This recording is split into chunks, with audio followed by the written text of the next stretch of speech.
the name of the Father, Son, and Holy Spirit, one God, amen. I actually don't know how to yell, so if you need to talk, no problem. But if you can talk in the corner, and then we'll be good. I don't usually do PowerPoints, and so when I saw the list of points that I was supposed to discuss, they were identical to a talk that I gave in 2003 or something like that. So these slides are from 2003, but they're solid. So I'm worried. This is one of the topics that I worry about talking too much about, because this for me was the most important aspect of my life. It is the most important aspect of my life, and actually through it actually was how I came to deal with my own doubts and wrestlings with atheism. Was actually through the monastic side of the church. So this picture, which I took, because someone used it as a screensaver online, which makes me very happy, but I want credit, is in St. Antony's monastery. The monk pictured has a plastic bag in his left hand, which is a batich. And you'll understand why that's actually a good thing, hopefully, by the end of the presentation, because we're going out to see a hermit who's now a bishop. And you can ooh and ah at the effects from 2003. Okay. Just as a quick historical background, the concept of people living on their own religiously is not uniquely Christian, right? That's not something that just started off in Egypt, but Christian monasticism did begin in Egypt, but there were forms that came before it, and they had different philosophies. They weren't all there for the same reason. So, for example, the Essenes, which is the people on the left, top left, they were a sect that were dedicated to asceticism, abstinence, similarly to what monks are, but they went as families, they went as communities, and they also did it because they thought society was bad. They did it because they thought that the Jews had forsaken real, proper Jewish life, that the clergy were a sham, and that the system had fallen, and so they saw themselves as the pure. And so they said, let's go create our own communities where we'll live really ascetically until the Messiah comes. And obviously, because we're right, when the Messiah comes, he's going to establish us as the proper people of God. So I'm saying this to know attitudes that people have towards monasticism, because you'll see that 1,500 years, 1,600 years later in the Quakers and the Mennonites, who also have an anti-world attitude in their removal from the world, which is not how the Christian view of monasticism is supposed to be, or at least the traditional view. There's also the Therapeutai of the first century. This was a Jewish sect similar to the Essenes. And they were actually they were found, Philo writes with them, he's a Jewish guy that lived in Egypt, near Lake Marriott, near where Mary Mina's original actual monastery was. And then there were the Gnostics, so that's the top right of the Therapeutai. The Gnostics are the bottom left, they're kind of weird. The Gnostics believe in this very dualistic world of good versus evil. That part's not so weird, but in the sense that flesh is evil, right? Anything related to the body is bad, and that a soul is basically an entrapped spirit. It's like this good thing that got stuck in the body, and the best thing you can do is release it. But because of it, they favored secret knowledge that would help them do that, right? So when you read a Gnostic text, it'd always be like, these were the secret words that Jesus only gave Peter. And if you do these things, you're going to be perfect. But if you follow these things that the rest of the world are doing, you're deceived. A lot of the texts that you might have heard of, because they made a lot of press the last 10 years, the Nega Hammadi text, the Gospel of Thomas, the Gospel of Judas, the Gospel of Peter, Gospel of Mary Magdalene, as well as a whole corpus of others, those are Gnostic texts. And so if you see them, you'll see kind of quirky stuff like Saint Mary was only able to enter the kingdom of heaven by becoming a man. It's kind of weird. But they had their own monasticism, actually, and they also had members of their society becoming monks within Christian societies.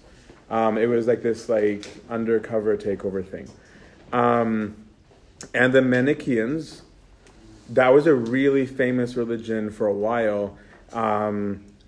and they saw him as the seal of prophets, the paraclete, the successor of Buddha. He was like this pan-everything religious figure, and they had their own form of monasticism. So what I'm trying to say is, we sometimes talk like monasticism as a seclusion, as a separation from society is only Christian. It's not. And so we'll look at, hopefully, what's unique to ours. The context of Christian monasticism had kind of multiple things. The way that we usually talk about it is that you have the era of persecution, right? And so for the first, 251, 281. So for 280 something years, so Diocletian comes through in 284. The first 3.5 centuries of the church, not quite, 3 centuries, is all death. Okay? Right? So the Jews are dying, the Jewish converts are dying in Jerusalem, right? They're being attacked. Then actually the Romans, they completely take over Israel, Palestine today, because the Jews were rebelling against the Romans, so they completely destroyed the temple, right? But then that caused, the destruction of the temple caused a very clear separation between Christian and Jew. Before that, you'd find Christians in synagogues, right? They didn't have necessarily their own places of worship yet. And so a Christian was somebody who was within the Jewish context who became that. Whereas people outside of Israel, they had their own gathering places. So when that separated, Christians became an even greater target, because then now they were just seen as this cult that were rejected by everyone, right, including the Jews. And so we know, for example, Nero had Christians die in his games, right? He's the one actually who ordered the death of Saints Peter and Saint Paul. We know, the Cynic Star readings that we read, whereas it was Emperor Decius, and they sometimes Arabicize the names in a weird way, but there were 10 major persecutions essentially until the year 313, when the Edict of Tolerance came out from Emperor Constantine, which permitted, there's a lot of mistaken knowledge there, which permitted the practice of Christianity as a legally sanctioned, permissible religion. And as a matter of fact, the Edict of Tolerance wasn't just about Christians. It said that any religion is going to be tolerated. So Christians at that point weren't really sure what to do. In terms of, they were enjoying giving up their lives for the faith. Because the church, contrary to what people thought was going to happen when they tried to kill all Christians, didn't die, it grew. Right? And so people love this concept of, how can I give my whole life to God? And so now that it was easy to be a Christian, you weren't praying underground in catacombs and that kind of stuff, they're well, what can we do to offer our lives to God? And so they moved towards the desert to the best saint in the world, Saint Antony, who is the biggest G. And he leaves before persecutions are done, actually, because he starts his monastic movement in the year roughly 271. So and we'll see in his life, actually, he tries to get killed. He goes to the world begging to be a martyr during Diocletian, and just God wasn't having it. And so he would present himself before the same governor who's killing everyone and their moms, literally. And the governors won't kill him. So the concept of monasticism is coming out of the sense of, how can I sanctify myself for God? How can I consecrate myself to God? There's a bunch of terminologies that people sometimes use, white martyrdom versus red martyrdom, whatever. All it's referring to as is a white martyr, someone who's dying in the flesh without having literally shed blood, versus the red martyrs are those who were martyred in the normal way. So Saint Antony, the best saint, oh wait, I should do terminology before I go there. My bad. And I should do the Bible part. No, I'm going to come back to that actually. So these are the people in the scriptures that we kind of manipulated a verse to mean about them, of whom the world was not worthy. They wandered in the deserts and in mountains and dens and caves of the earth. This is what the monks would do. The first time in history we see the name of a monk written in literature is actually in a lawsuit between a deacon and a monk from the year 324 AD. Just a random fact. But the word monk is coming from the Greek monachos, which means to be alone, right? It's to be solid. This is to be the solitary one who is alone, one who is mona, not tampona. Versus an anchorite, okay, which is a specific form of monasticism, which is somebody who goes to be set apart in his or her solitude. Okay? And so the goal of many monks of a particular school is actually to become an anchorite. And then there's another form that was given the name of, they were a special kind of anchorite that were called like socially pilgrims or wanderers. And so that's where the word, have you guys heard the Arabic word sawah? And so we tend to use that today for people who are spirit-born, which we'll talk about. But the origin of that concept of siyaha or sawah or spirit-born or bilocation or whatever word, I don't know what a good word is for it, is the literal translation of sawah is a pilgrim, a traveler. Because the idea was that physically, not necessarily supernaturally, this person didn't stay ever in one place, right? They constantly went out in the wilderness deeper and deeper and deeper. And they exist until this day. It is extremely uncommon today. But even as late as the 1960s, 70s, and early 80s, there are monks, especially from Boromos, I should give credit where credit's due, even though they're not as good as St. Antony's, who up and left and no one's heard from them since. The famous Saint Bunab the Messiah, the Ethiopian, a remarkable solitary who walked from Ethiopia to Egypt. He walked to Egypt, then he walked to Jerusalem. No one's heard of him since. We assume he's dead. We don't know. So that's where it all kind of started. So St. Antony, so the founders that we're going to get into are specifically St. Antony. He's the first of the monks. He's the father of all the monks, and every monk is subject to him.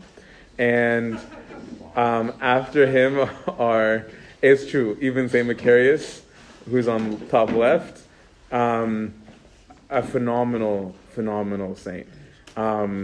Even though one of the stories about him is really about St. Antony's disciple, but that's okay. The pot one. No. Yeah, Eminus. Anyway, just saying. You have to clarify now that you said the pot one. I'm gonna, and I don't mean the herb. Someone remind me to tell that story at some point because it's a phenomenal story.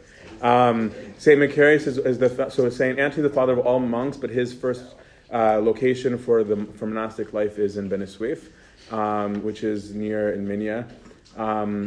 He's not quite Saidi actually. He's not quite an Upper Egyptian, but he starts there, and we'll see he eventually moves to the Eastern Desert, which is near the Red Sea. It's not in the Red Sea because people envision that it's a monastery like on the beach, and it's not.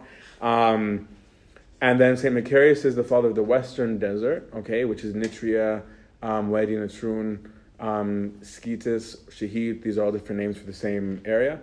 And he has his own form of monasticism that we'll talk about. St. Pachomius in the middle. He's a convert who goes straight to monasticism. And on the far right is St. Shenouda, who is actually making some waves these days. So this is from the inside of St. Antony's cave, looking out. And the originators, the founders in the schools of monasticism, they were looking for this concept of being a living sacrifice, okay, holy, acceptable unto God. They wanted to look for a way to live out what St. Paul said, where he says that all that are Christ have crucified themselves in the flesh, with the affections and the lusts. Or I keep my body under subjection. These are like the mantras of monks. So the first, of course, is I haven't looked at these slides since 2003. Okay, so I just want to make sure I know where I'm going. Sorry. So the first of these, St. Antony, as we said, 251, he's born. 271, we think, is when his parents passed away. He was rich. He was a farmer boy. He was really religious. He dropped out of school, not recommended, unless for good reasons. Because it says he couldn't stand to learn letters. He was completely disinterested because his mind was consumed with God. That was all he could think about. So he learned letters, like Egyptian letters. Unlettered in the life of Antony refers to Greek. So actually Antony could read and write Coptic, but he could not read and write Greek, which was seen as somebody who was uncouth or uncultured at the time. Good word, uncouth, huh? There's Very cultured. So St. Antony goes, and St. Antony, I think we're going to come to that later. Saint Antony, I'm going to skip his life because I think we're going to come to it, and if we don't, I'll come back to it. Starts off the outskirts of his city, discipling himself to old men who just lived near the outskirts, who were a part but not a part of society. Okay, they were on the fringes. And Antony, like a good disciple, he was likened by Saint Athanasius to be like a busy bee, where he would go to each flower and get the nectar of each. And so he discipled himself at the feet of all of the elders that lived on the edge of the city, to grow in virtue. And it said of him, because he was such an awesome guy, that he did it in a way that didn't piss people off, right? Like, you know, that kind of person who is like trying to be holy, but they're really irritating. He wasn't that, because it says that even the people who trained him, they said that they were excited that he was excelling them, right? As opposed to being like, oh, that guy, right? Instead, they were proud that this was their kid, right? Which tells you something about the character that was his. He originally even made this move because of a sense of calling, and we're going to talk about calling because that's one of the points that I'm supposed to talk about. He goes from there, he asks one of the elders, will you come with me? This is too loud for me still. Will you come with me? I kind of want to move further out. And before that, actually, he lives in a cemetery. He was a little bit further. He gets beat up, literally, physically, by the devil, almost to death. He's rescued actually by a villager who's delivering bread to him. He carries him back unconscious to the church. Antony, because he's a beast, wakes up, he's like, what am I doing here? And just goes straight back to his cave, to his graveyard. And the devil comes back for more, and then Christ appears, because that's St. Antony. Then he says, I want to go out into solitary life. One of the elders said, I'm too old, it's not my time, you go. He asks God to show him. That's when he goes to Venezuela. He spends 20 years as an anchorite, as a complete solitary, divorced and apart from a community. And then after a period of there, because the crowds became too much, because people had heard of him and his holiness, and people were being healed by him, and devils were being cast out, it got too loud for him, so he moves again to what is now the current monastery of St. Antony the Great. But St. Antony's style is eremitic. And what that means is that it's a semi-solitary thing. It's a bunch of solitaries that live near each other.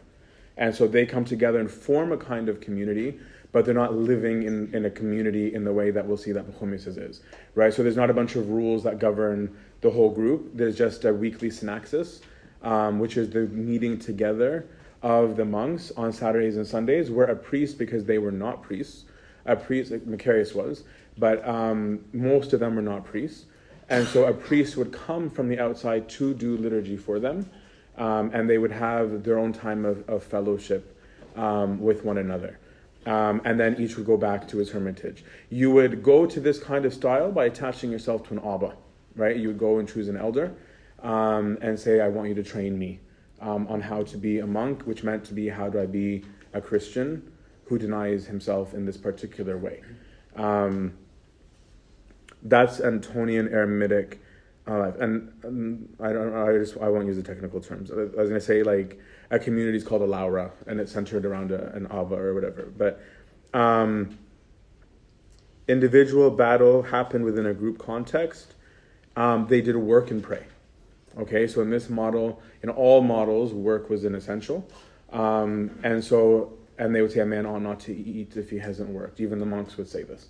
And so they would take on work that was more compatible to their lifestyle, and that they would sell to get their needs so they wouldn't be living off of the charity of the people. So basket weaving was a big thing back then because people actually needed baskets. So that's why they did baskets. It's not really a thing today. In agrarian cultures, like in the Wadi or in Upper Egypt, because they were near the Nile, they tended to do more agricultural things. So they would actually be working the fields. They would actually work in other people's farms. One of the stories of St. Macarius, you can see that there's laity working with monks, that they're working actually in the same field. But the monk would be silent, right? The monk would be keeping to his own regimen if he was having to be in contact with others. So there's a work concept and prayer, and this came from a vision that St. Antony had, because when God had called him out, there was a point where he actually says to God, hi, I'm bored. Which is, again, these are some of the nice parts we'll talk about with the lessons of being real with God, where he literally just says to God, I'm actually just bored. I don't know what to do. Like, I'm just alone here in the desert. Am I supposed to do something? And so he saw an image of an angel come down. He had on his head a headpiece, and he had a girdle, a belt. And this monk would work a little bit, pray a little, and eat a little. And then the angel said to him, "Do this, and you'll be saved." And so that's why Antony monasticum is based on a little bit of work, a little bit of prayer, a little bit of leisure, and a little bit of sleep. And it's a form. So that's the Antonian based one. Saint Macarius, who was tonsured as a monk by Saint Antony, Macarius forms a very similar form. So Macarius and Antony are the two eremitic pillars. And Macarius is a beast in his own right, like, to be honest. He's an image of mercy and compassion. Macarius has got his own rough life. Macarius was a priest in a village who was accused of fathering a kid because a girl was embarrassed that she slept with some guy and got pregnant and knocked up, and they weren't married. And so she accuses Father Macarius because it's easier than saying who the guy is, because she doesn't want the guy to get killed because she's in love with him. And so instead she blames on the priest, and then the priest gets owned by all the people. They ridicule, mock him. They think he's the worst person in the world. They don't even think he's a valid priest, and he endures all of it. And Macarius says to himself, again, these are monastic lessons, "Work, Macarius, you have a child." And whatever money he made from working, he kept on handing to the girl as if he was really the father, and didn't open his mouth. When she goes into labor, she has a rough labor, and she assumes that the rough labor is because of her lie. And so she ends up screaming out the truth. And now people go running to praise St. Macarius. And so he runs from the city because he wasn't looking for praise. In his fleeing, I don't know what the word is, in his flight, that's the word. Cherubim, top left, appears to St. Macarius and takes him to the Wedi that he would form and found as the place of his place. It's a very blessed place. You can go visit the hill on which the cherub himself came to visit St. Macarius.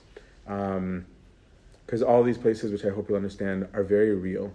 And if you haven't visited them, like, you ought to make pilgrimages to that kind of place.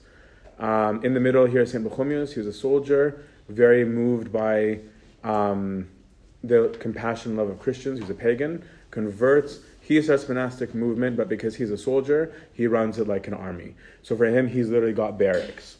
So you've got hundreds and thousands, not hundreds of thousands, but hundreds and thousands of monks in a building. They share dorms. They have a work schedule. They're assigned tasks and duties. They come together. So theirs is the communal way. This is what we mean by koinonia, which means communion or community. And of the same school as St. Shenouda on the right. And so those are the fathers of communal. So these were the much more, you'll see the Pachomian and Shenoudian model much more in the Roman Catholic Church today than you'll see in any of the Orthodox churches, really. It's a good way of life. There's a text that I don't accept, but that says that Antony himself, I think they're trying to give credit to Pachomius's, where Antony said, if I knew about this, I would have joined it. I don't think so. But it was honored and revered. It has its own mechanism. So these are the styles. That was Antony's cave from the outside, in case you didn't realize. So this developed, emerged, took time, and they started to take on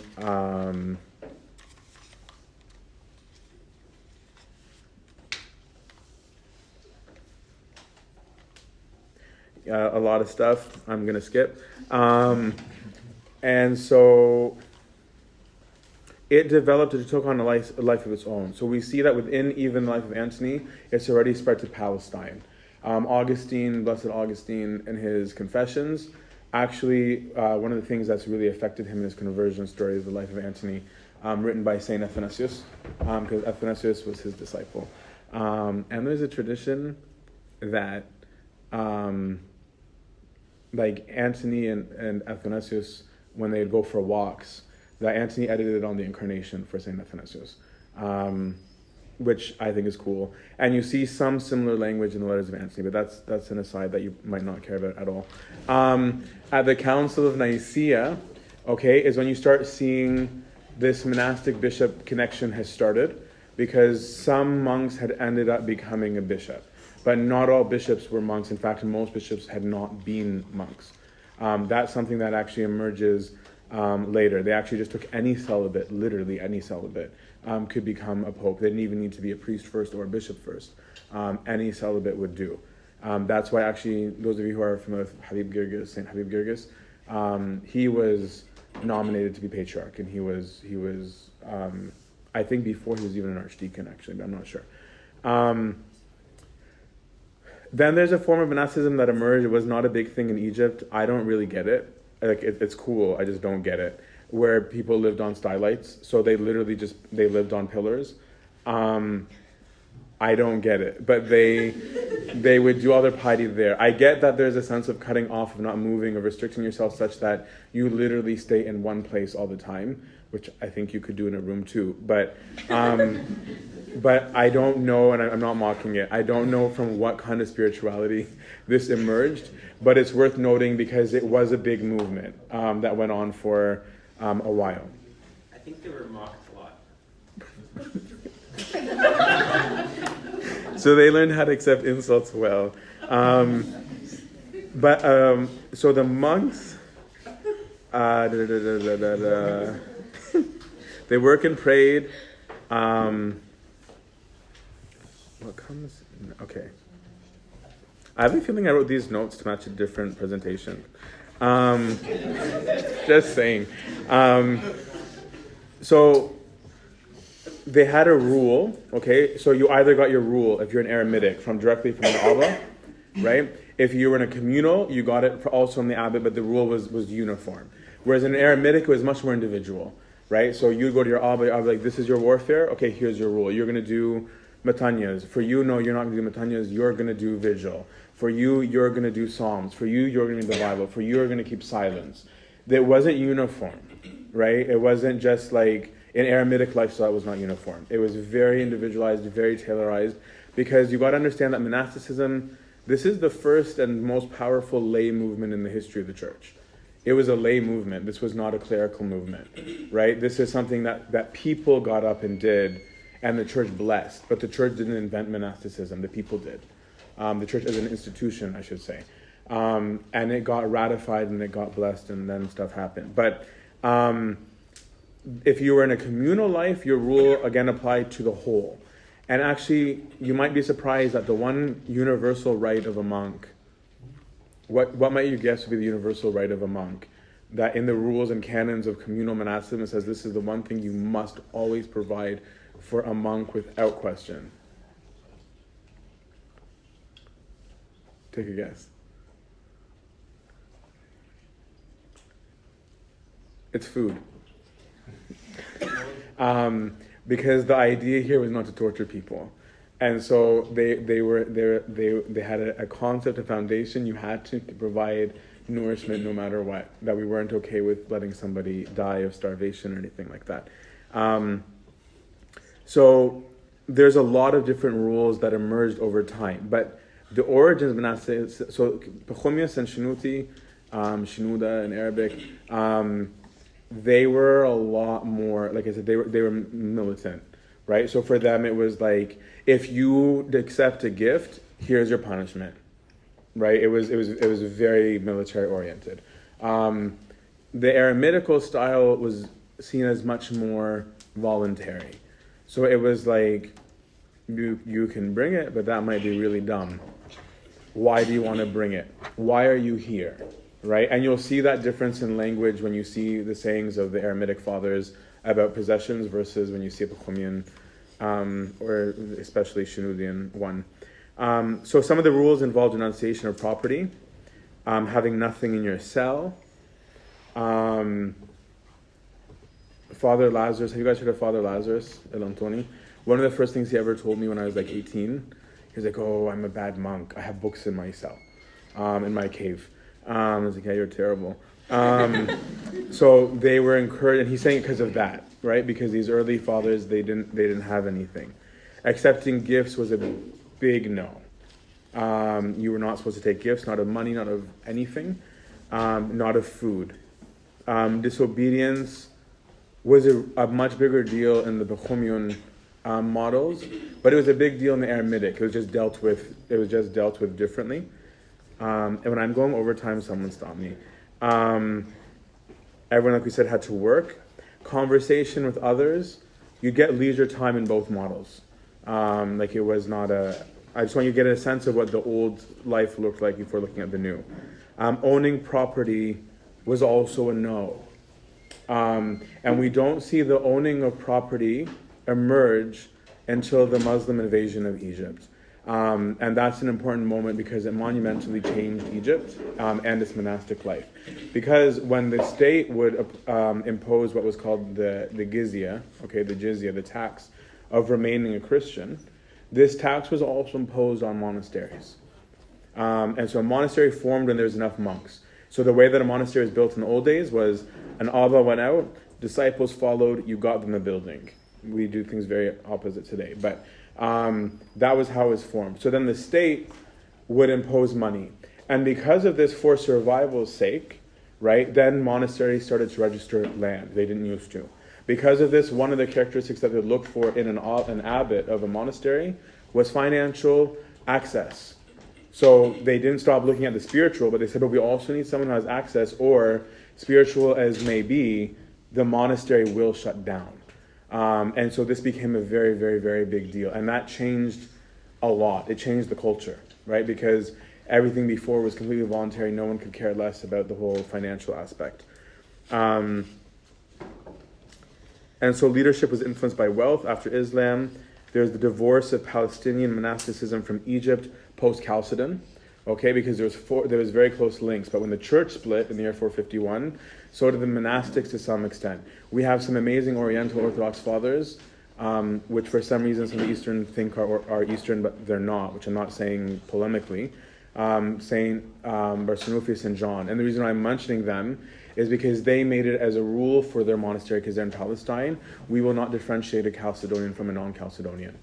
And so it was one of the few very ecumenical monastic communities that our church had, because they were actually originally from Egypt, and their disciple, Dorotheus of Gaza, whose writings you really should read, are phenomenal. They're some of the best spiritual works and very real to this day.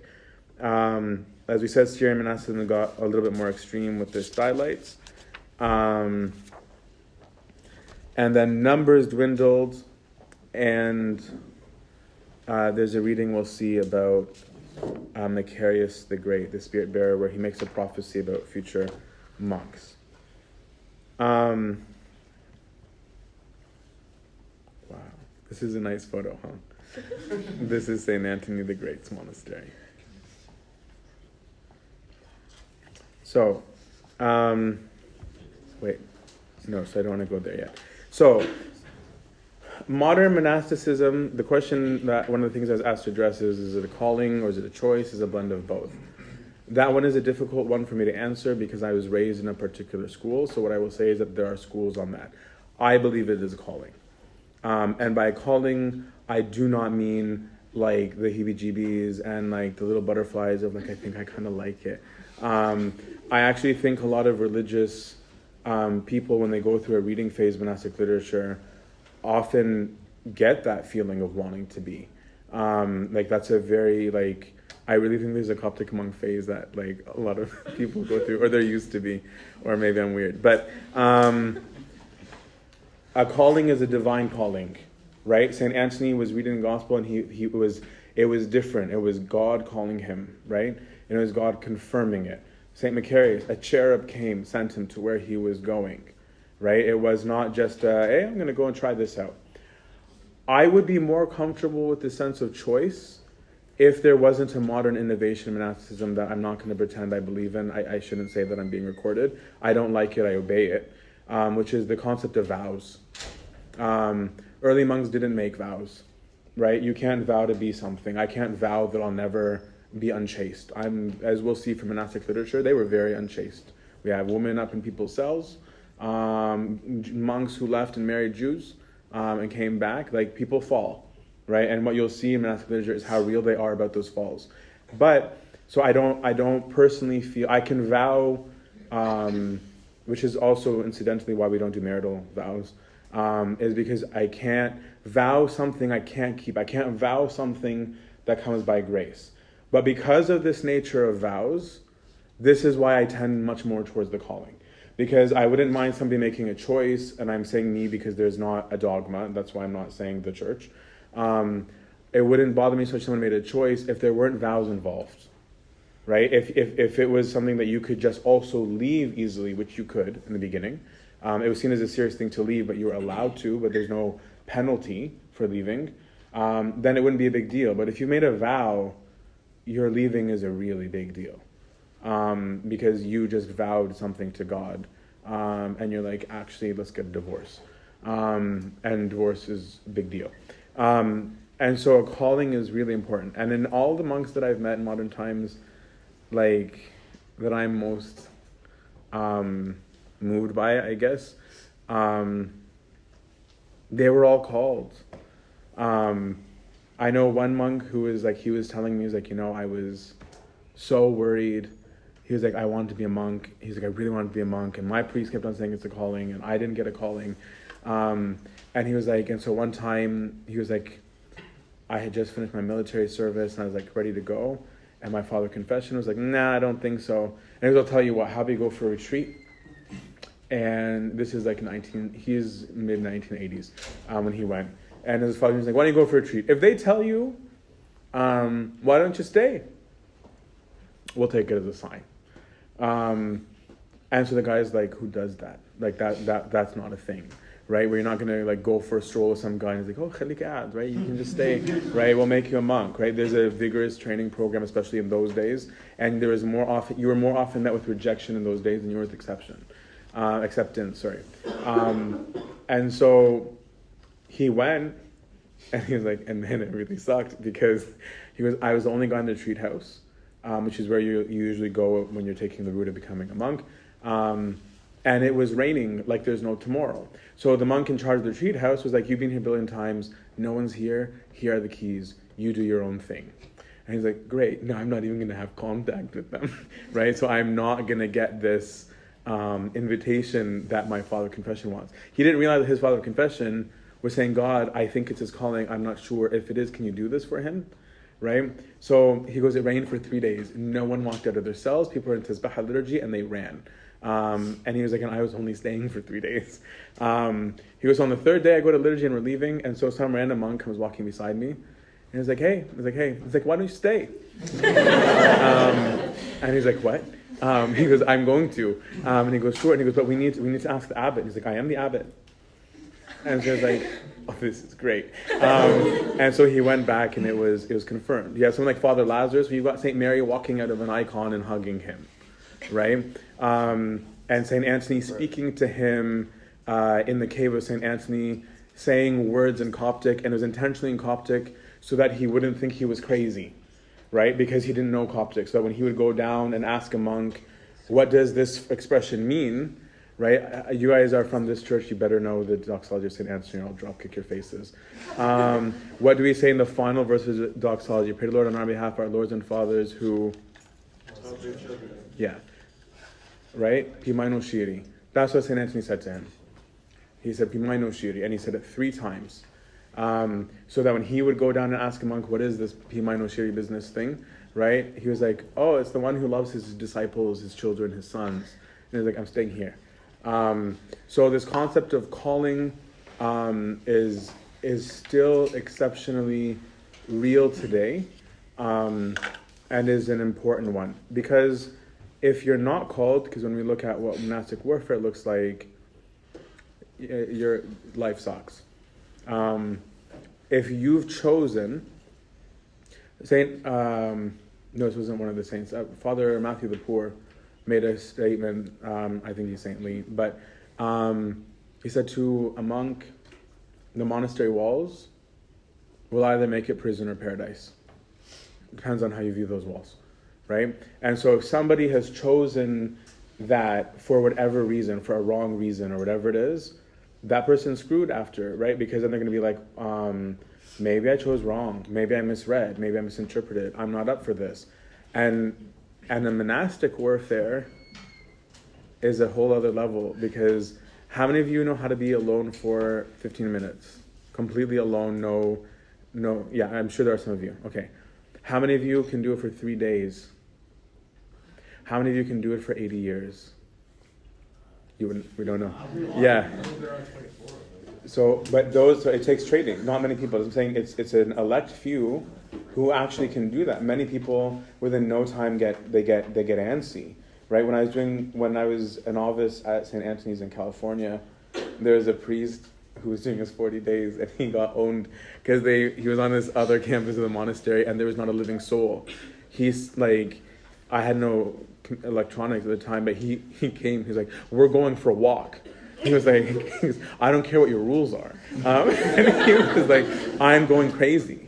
I haven't seen a human being for 3 days. He goes, and we're going to talk, and you're going to answer me. He goes, and we're going to have this. He's like, I can't do it, right? He goes, I didn't choose to be a monk. I'm a priest. But when you're alone with your thoughts, right? I can give you a personal experience. I remember, like, when you're alone with your thoughts, it grows and grows and grows and grows. And there's this other novice that I thought was bullying me, and he made some comment, and I'm like, I know why he said that. And I want to tell you, like, I'm a really bad person, but this was actually out of character for me. Like, this wasn't my normal thing to sit and dwell on. I'm saying the nature of the warfare was already different. And I'm sitting there, I'm like, yeah, he does think that, right? Because remember, there's this conversation when they were talking about this, he said this, not this. So he must think like that. And if he does, he'll probably do this and this and this and this, right? And then I go out, and the devil who's like coordinating this whole like theatrical production is like, I'll make him do that. And so he does it. I'm like, aha, right? And then it grows and grows and grows, and I'm now growing in animosity and anxiety and anger and all this kind of stuff, until one day I randomly happened to have a one-on-one with him for something, and he's not behaving the way I expected at all. And then he said something that totally contradicted my whole entire thought process, which I had been building for 3 weeks. And then I just asked him, and he's like, oh no, I'm really sorry, I didn't mean that at all. And I was like, oh, well, that was a waste of 3 weeks. Because when you're alone with your thoughts, they grow, right? And what does the devil love? Like, for you as a person in the world, I can almost guarantee you when your spiritual life is going wrong, isolation. Because if you have people around you who can help you change your way of thinking, bring you to a better mood or state of mind, or answer you, he doesn't want you near them. Fear with doubt, right? And then your thoughts. He's like, let's corner him, and I'm going to take him down. But the nature of the monastic life is to be alone, right? But that's why a novice in a monastic community, we do not let them be alone, right? Like, that's why if you go to a modern monastery, I don't think I put these in the slides, a novice in his early training, they usually don't understand, well, they do, but they just don't like it, understandably, that they have almost no time to themselves. It's like, no, work all day. Go make food. Go do this. It's to break their will, to teach them humility, but it is also to not let them be alone at the beginning, because they need community much more at the beginning, so they can be trained towards being able to being on their own. And so the role of their Abba is to bring them there. I don't know how I got there. So that was the calling part. And so, yeah, that's where I went there. And so your warfare is of a totally different kind of intensity. I know a monk who became an atheist, right? Like, I'm like these are real things that can happen. So you guys get to read like the saint stories that come out of the desert, which are phenomenal. But the warfare side is really, really, really hard. And so if you don't have a sense of calling, then it's a big mistake. One more monastic story, and because the monastic stories are good, because the whole point of this is, what does the monastery teach us? The story, I think I've used it a billion times, of this hermit who becomes a monk, which is funny, a bishop. Which is funny because there's a hermit who's a bishop in these slides, and it's not about him. This is like from the 5th century. And this guy was living alone. He was an anchorite, actually, and he had angels and saints and all this stuff appearing to him, and he was chilling with Jesus. And then the people come, and they're like, can you please be a bishop? And he consents. As soon as he becomes a bishop, everything is gone. And so he thinks God has punished him, right? He's like, oh, God's upset with me because I became a bishop. Maybe that was egotistical. So he cries and cries, like, God, if you're mad at me, I'll leave it, I'll resign, I'll go over there, we can hire someone, he can take care of it. And Christ appears to him and just says, dude, well, he didn't say dude, whatever his name is, I don't know what you're so worked up about, I'm not punishing you. When you were alone, you only had me. I had to interact with you in this way. Now, you have the people and the people you. You guys comfort each other. You guys mourn together. You guys laugh together. And that is holy. It is good. It's a different life. Right? And so that's what I'm saying is that the communal life is a completely different one from the solitary one. So monasticism today. So this is coming, actually he's now Bishop of Al-Mu'attam, the garbage areas of Berlin. He was a hermit. This is Amba Abanub, who was Abuna Abanub initially. I met him when I was like 17 in that picture that you guys saw at the beginning when we were taking the Batih. Because the concept of communal life is you share everything. And if there's khair, if there's good that comes to the monastery, you give it to every member of the community. Nobody takes it on their own. Diversion for another short story. Like that monk that I told you about with the rain thing, he told me about how somebody brought as a gift to the monastery a cassette player. This is like mid-80s, which was unheard of. Like technology like this in the desert. And they were excited about it because they could listen to something holy or edifying. And so they took turns with the cassette player. He goes, everybody got it for 2 nights. Starting from the eldest all the way to the youngest, and it would just keep cycling because everything would share. So in that story, that picture that you saw, we're going out to see Amba Banub. He was a solitary for a little over 20 years. Before he was sent to be a bishop, he not once left the monastery. So he had been a novice for like 3 to 5 years, and then he was a monk in the monastery for 1 or 2, and then an anchorite for 20, 21 years. So his monastic life was like 27, 28 years. But in those 20 years, he lived out in a cave, a lot of caves. He really liked to move. But he used to work in the Hilton, crazy good cook. And so we were taking to him the first ever grown watermelons in the monastery in that harvest. And so it was like, no, even Abuna has to have from the khair. So this is one of the things that I learned from him. This is him speaking. The most beneficial word is death. This is the life of the monk. This is what monastic is based on. Many people have given many beneficial words. This is one of the reasons why it sucks to be asked to give a word of wisdom. But each one of them has gone to the grave. The only word that still rings out from them is death. Right? Like so many people said so many things, but they're all dead. So learn from death. Right? This is his thing. So Abuna Abanub, he's the guy in the middle. He looks so different now. He actually, in his pocket, had a piece of paper, and in front of him on his workplace, a piece of paper, because I was watching him, and he would occasionally just pull it out, put it back in. And I was like, what does it say? And it says death. That's their thing. But he's like, he goes, whenever I get a stray thought, whenever I'm thinking something not right, I pull it out and I remind myself that I'm going to die. Hold on. I have more notes on him, I think.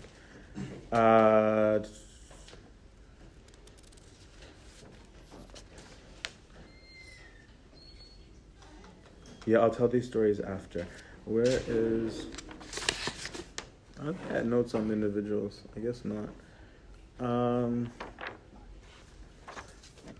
So that was when I did this presentation, a modern anchorite. He happens to be a bishop now. And actually what's beautiful about his becoming a bishop was that the people that he used to serve in the Zebelin, like the 27 years before into the monastery, they loved him so much and remembered him so strongly that they went to the Pope and said, we will not accept a bishop other than Abun Ebenub. And they're like, but he's a hermit, and like we don't care. And it shows like this the way the words do this. This quote, are we athletes for God? To be the athlete of God, to train, to put oneself in harness, to be conscious every day that there's an end, a purpose. For that goal, for that purpose, we are doing a lot of things that don't make sense and which we don't want to do anyway. like fasting and abstaining from pleasures, denying ourselves in lots of ways, keeping a strict hold on ourselves, discipline. But nobody likes discipline, but we must do it to win these prizes, to gain these prizes. These were the exact words of a quote from Father Lazarus, who you might have seen online. If you haven't, check him out. He's the real deal. This is him in like 2002, 2003. So he's a lot older now, in his cave. So he's still an anchorite, and still in his cave. So for Father Lazarus, he's a convert, and he reminds me a lot of Saint Arsenius, but we won't go there. He's a studious kind, or working with his hands kind, a very focused kind, and his whole life is prayer, right? Abuna Benub, it was service, even from his cell, even from his cave. He wrote books reflecting on what it is to have human love in sacrifice, in the service. He just wrote them anonymously so they wouldn't know that a monk was writing them. He would make little trinkets with his hands, like his handiwork, and give them to Mektaba to sell to the people, so that there'd be something like from the works of the hands of the monks, even if it was trivial. They were keychains of fish. I think I still have some. Whereas for Abuna Lazarus, this is a man of prayer. The first year that I met him, he said a comment to me. He said, I let myself have 1 hour of free thought a day. He was in training at the time of being a hermit. He was still very new actually at it. So he was actually only in his cave like a couple of days a week at that first time. I don't think he does that now, right? But it was part of his discipline, right? Of saying I need to have a mastery over myself. So there are still anchorites that live in the desert. There are still hermits that live in the desert. At St. Antony's, there's about 7 right now. And they're beautiful. One of them I've seen call the birds, and they just literally come to him. And then I was like, well, I kind of want them to. And they wouldn't. And so they'd come near, but that was about it. And Abuna literally just ordered them to, and they did. He said, go to Abuna.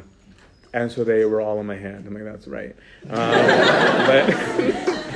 But it's this unity, right? This sanctity of returning to the state of the first Adam, right? In which he is at peace with even the creatures that are there. He lives in an area where there's, I can only think of the Old English word for it right now, asps, scorpions. And there's vipers, right? They don't go near him, right? Like they don't touch his area. That's another one of the hermits. So,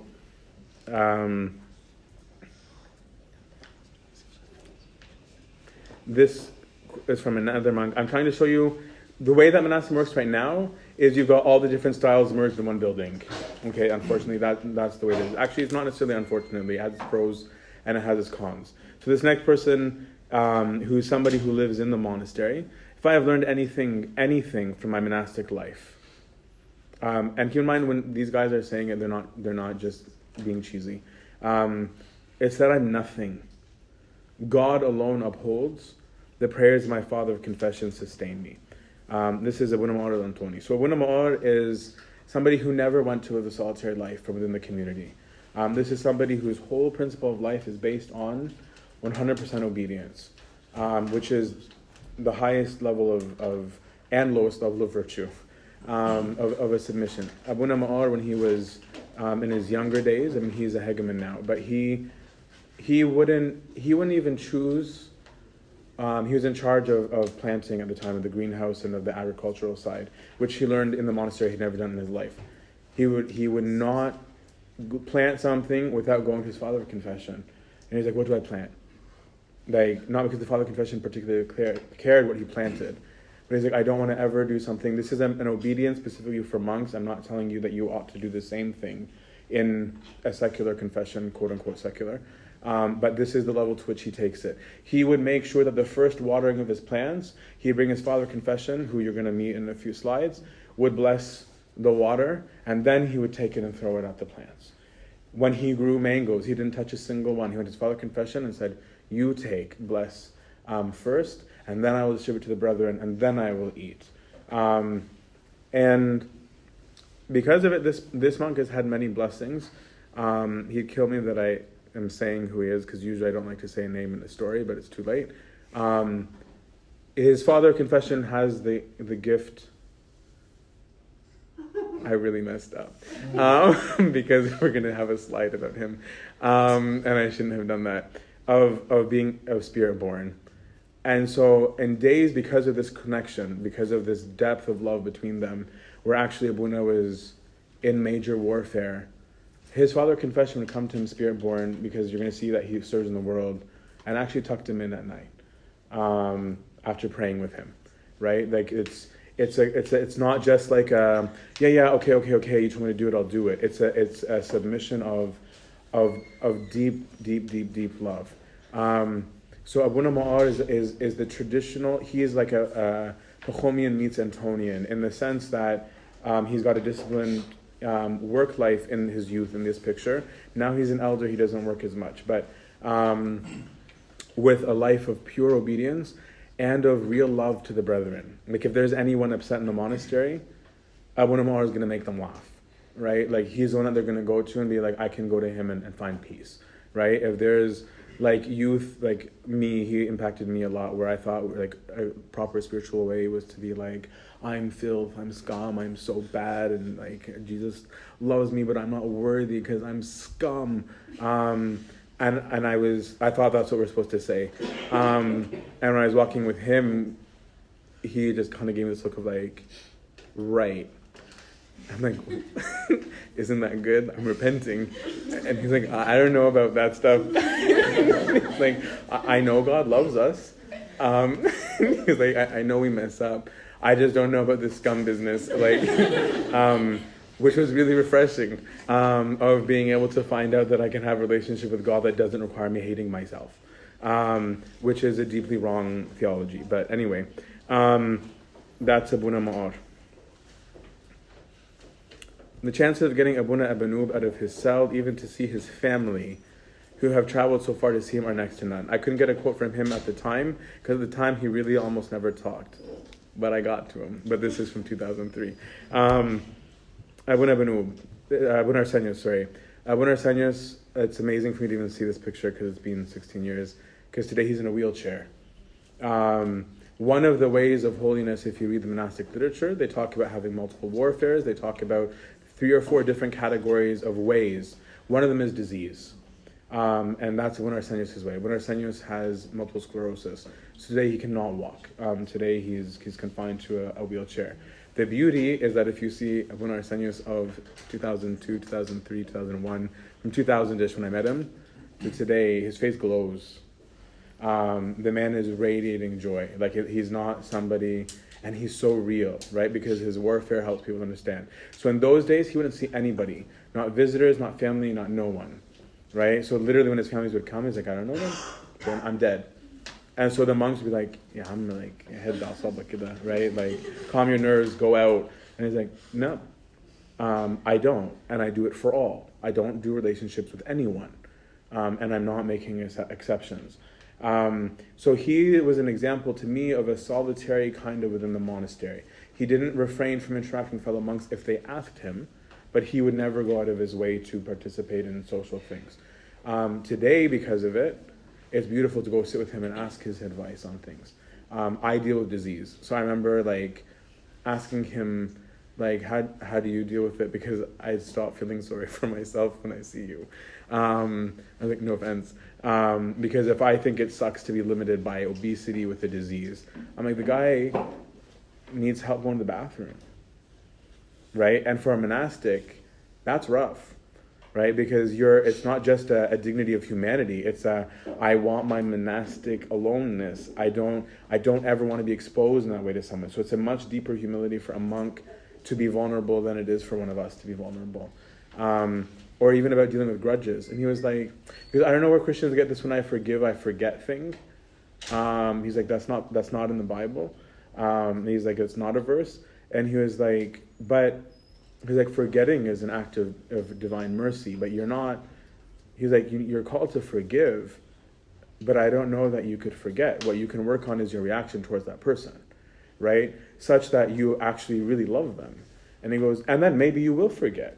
Right? But I mean, it's like, these are the fruits, right, of of their meditation, of their life, of being in community and having fights, right? Of being wronged, because monastic life has its own things. We'll talk about those things.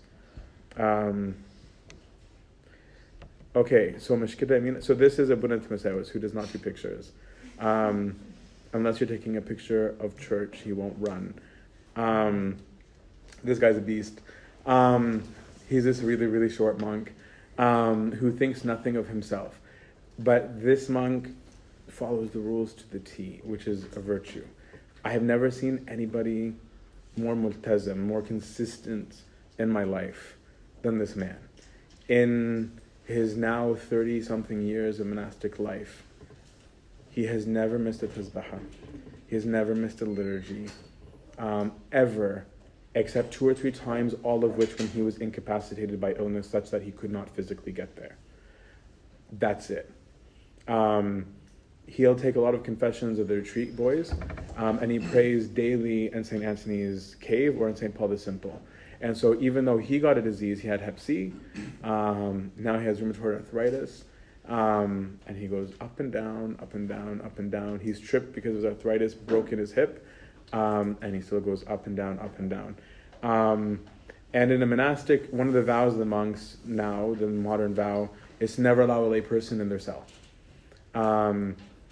And so in spite of how close I was with him, I was never allowed in his cell. And I never realized that was why. I was just that's his thing, he's private, no problem. The day I became an official celibate of orders within the church, he told me, come to my cell. And he's I'm sorry that I could never invite you before, but I took a vow that I have to honor. And so now I can invite you to my cell. And he was kind of excited that he had just gotten his first fridge. And this is 2014, that story. He has nothing, right? He's got pictures of saints. He's got a cassette player where he listens to stories of saints, sermons, and doxologies. Memorized all of those. So I'm trying to show you different ways that it exists today in the monastery. There's stories I could tell about him that I won't because he'll kill me. This is Abunangelos. Abunangelos has been a monk since 1955.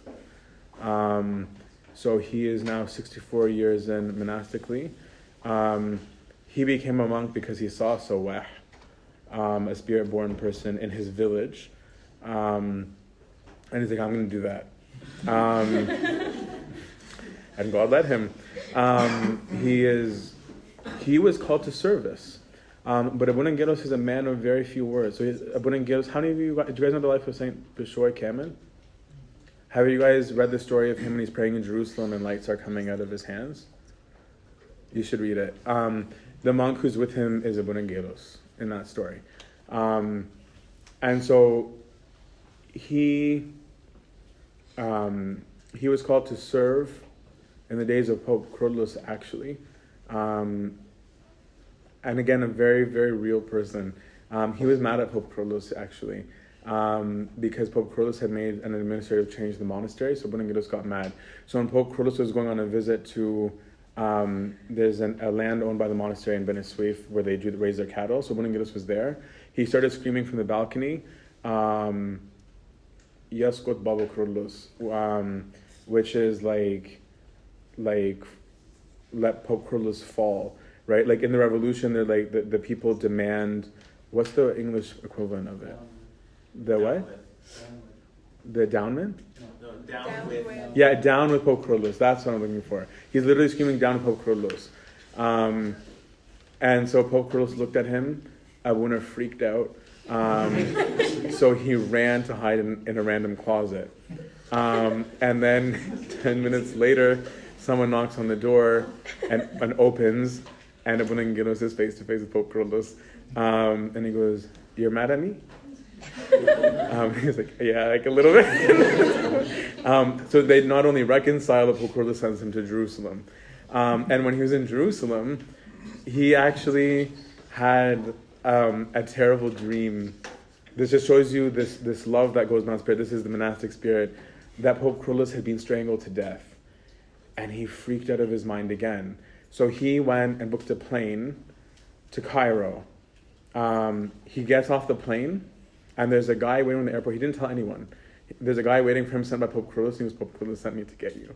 And so, like, without anyone warning Pope Carlos. So the guy drives him to Pope Carlos. It was the middle of the night. Pope Carlos is waiting for him. And right when Abuna Ngelo sees him, the Pope just goes, "I'm all right. Can you go back and serve?" He's like, okay. So then he was there during the war. He got sent back to Egypt, and he served half-time. For a long time, he was full-time in Minya, where I come from, in a place called Sulta Sharia. And then half the week was in Cairo. Today, he's in a monastery that he founded of St. Victor. But that's where he was at. And that sanctity, these gifts that he received, he has gifts of exorcism, he has the gift of being spirit-born, he has the gift of knowing minds sometimes, which is really annoying. The first time I met him, I was going to pee my pants because everyone had warned me he can read thoughts and all that stuff. I'm like, I'm not into that. And then I'm sitting there and I'm like, oh Lord, like, please don't read my thoughts. They're not good. So I'm like, I guess I should do something holy. I'm like, I'll do Jesus prayer. So I started doing Jesus prayer in English. So Abuna has this like posture where he's sitting, like he's got his leg folded and the one leg up. And I see him looking at people one by one. And I'm like, oh no, he's coming. I'm like, oh wait, what if he doesn't know English? So then I switch to Arabic. And then I look up and he's just giggling. And I'm like, stop it. But what I saw in him, this was the first time in my life I ever said that expression, ever, was I saw Christ. Like there was no other way of saying it. The love that is his being was who, it was his identity. It wasn't just, like you couldn't differentiate it from him. And I actually said to the father, Buna Ma'ar, who had introduced me, that's his son, I was like, I wasn't really into the supernatural stuff. I'm like, I love him right now, not because of any story that you told me about him. It's because I saw Christ in him. So he's still alive. God give him long life. Where gifts and miracles aren't foreign to the monasteries. I remember one thing that blew me away my first year there was how casually they would talk about that. Right, where it'd be like, Antonius, when he appeared earlier on in the day, remember, and they're using that as the marker to remind somebody of the family, not of St. Antony. Like, remember that family, the ones that saw St. Antony's, like, oh yeah. Anyways, they're gonna come next week because of blah blah blah. So I'd be like, no, like, halt. What? And they're like, yeah, ID. Normal, right? I'm like, that's not where I come from. That's not normal. But that was the living reality, right? Or for Abuna Ngelo, for example, I witnessed with my own eyes when they brought in a woman that they thought was possessed, that was frothing, drooling, blah, blah, blah, and all that kind of crazy stuff. And Abuna just looked at her, and he was like, "No, she just needs a doctor." He's like, "Actually, she just needs a psychologist." Abuna is not university trained, right? But he has the real gift of discernment of spirits. Because when there is one, he's like, put them in another room. And he doesn't do it in public. But with these ones, he was like, no, she's fine. She just needs help. So there's a discernment, there's a gift, there's a spirit that comes from these people that really, when you encounter, brings to you the reality. This is the beauty of monastic life. It brings to you the reality of the real spiritual world that really exists, both of good and of evil. And the real warfare that we're in, that the West, unfortunately, we've dismissed, right? We tend to think of our parents' miracle stories as just being like whatever, right? Of being like, it was probably schizophrenic, or probably like they were just really tired, or probably they were on mushrooms. We have all these rationalizations. We even come to the point in the West of being like, yes, it's this concept of a mass suggestion, and so everybody's performing that way, and we dismiss everything. Or even like speaking in tongues. Right, like I was like possessed kid, 6 years old, hasn't gone to school, can't read and write Arabic, coming and speaking to fluent English, right? That's not a thing, right? But these are the kind of things that are real in the monastery and where those two worlds meet. Should I stop there? I'm sorry, this went really, really long. Holy cow! I'm so sorry. I will end there because there was a lot more. Because this monasticism is its own course or courses. But I just hope at the very least what you can appreciate is, what I would encourage you to do is to read monastic literature, I don't think anything could be more impactful on your spiritual life. They wrote the handbooks, they wrote the manuals, right? They wrote about how to deal with boredom and prayer. They wrote the books about how to deal with coldness in your spiritual life. They wrote the books on how to deal with your lust because they went through all of that. And their writings are very real. There's books upon books upon books upon books. This is one of the greatest gifts, actually, the Coptic Orthodox Church specifically, to the Christian church as a whole. So I encourage you to read those to understand it. I hope this was helpful to get just a tiny, tiny, tiny, and I mean tiny flavor of the wealth that is monastic life. And glory to God forever. Amen.